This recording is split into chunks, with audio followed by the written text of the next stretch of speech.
നമസ്കാരം, മെട്രോ മാറ്റിനിയിലേക്ക് സ്വാഗതം. സിനിമയ്ക്കകത്തും പുറത്തും നല്ല സുഹൃത്ബന്ധം കാത്തുസൂക്ഷിക്കുന്നവരാണ് മോഹൻലാലും പ്രിയദർശനും. ഇരുവരും ഒരുമിച്ചുള്ള കൂട്ടുകെട്ടിലെത്തിയ സിനിമകളിലെല്ലാം വലിയ വിജയമായി മാറിയിരുന്നു. മോഹൻലാലിന് പല ഹിറ്റ് സിനിമകൾ സമ്മാനിച്ച് കരിയർ മാറ്റിയതിനു പിന്നിലും പ്രിയദർശന് വലിയ പങ്കുണ്ട്. ഇരുവരും ഒന്നിച്ച ചിത്രങ്ങളെല്ലാം തന്നെ വലിയ രീതിയിൽ പ്രേക്ഷകർ ഏറ്റെടുത്തിരുന്നു. എന്നാൽ അടുത്തിടെ മലയാള സിനിമയിലെ നിർമ്മാതാക്കൾ ആരോപണവുമായി രംഗത്ത് വന്നപ്പോൾ മറുവശത്ത് മോഹൻലാലിന്റെ അടുത്ത സഹായി കൂടിയായ ആന്റണി പെരുമ്പാവൂറായിരുന്നു ഉണ്ടായിരുന്നത്. ആരോപണം ഉന്നയിച്ചതാവട്ടെ പ്രിയദർശന്റെയും മോഹൻലാലിന്റെയും അടുത്ത സുഹൃത്ത് സുരേഷ് കുമാറും.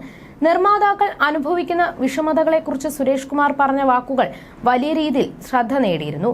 ഇപ്പോഴിതാ വർഷങ്ങൾക്ക് മുൻപ് പ്രിയദർശൻ ഒരുക്കിയ മോഹൻലാൽ ചിത്രത്തിന്റെ നിർമ്മാതാവ് വലിയ കടക്കിണിയിൽ ആയതും അതിന് കാരണഹേതുവായ പ്രതികാര കഥയുമൊക്കെ പങ്കുവയ്ക്കുകയാണ് സംവിധായകൻ ആലപ്പി അഷ്റഫ്.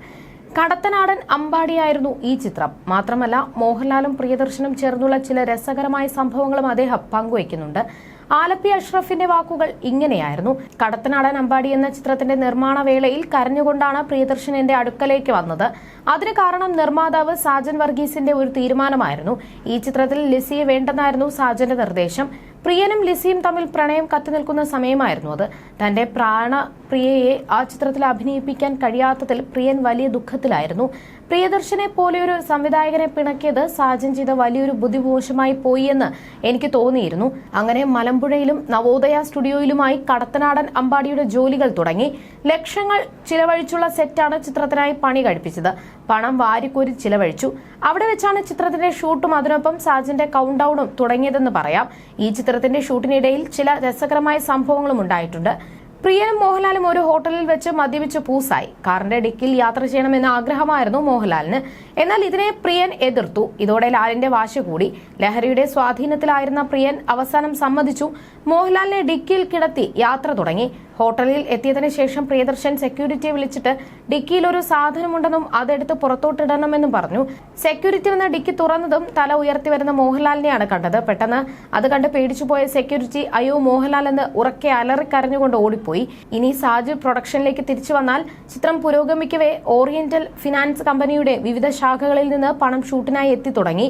ഏതോ ഇംഗ്ലീഷ് ചിത്രം കണ്ട് അതുപോലെ ടണൽ വേണമെന്ന് പ്രിയൻ പറഞ്ഞപ്പോൾ അതുണ്ടാക്കി. പക്ഷേ ലക്ഷങ്ങൾ മുടക്കി ഉണ്ടാക്കിയ ആ ടണൽ ടാങ്കിലെ ശക്തമായ വെള്ളമൊഴുക്ക് കാരണം തകർന്നടിഞ്ഞു.